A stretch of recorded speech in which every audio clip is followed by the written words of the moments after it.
Here I'm sharpening a 3-inch Shun knife, and I'm just setting the knife in the jig and then adjusting the projection of it so that it will be at the proper length to achieve about a 15-degree angle.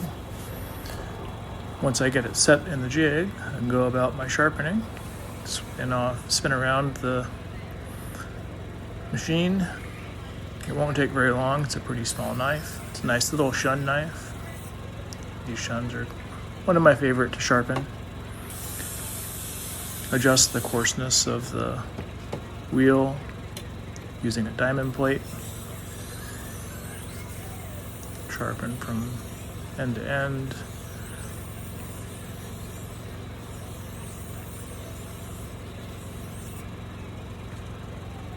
Feel for a burr. It lets me know that it's done on one side, that there's a burr along the whole edge. And you'll see me do that a lot. Switch to the fine coarseness using the smooth stone.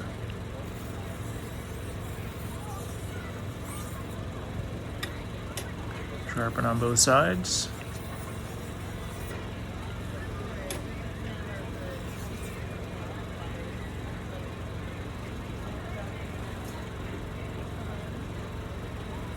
Clean it off, look for any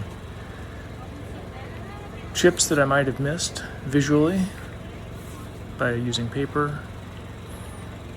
I usually do this before I do my final honing. And I use a composite wheel to do the final honing.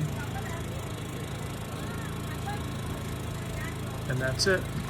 We're all done in less than 2 minutes.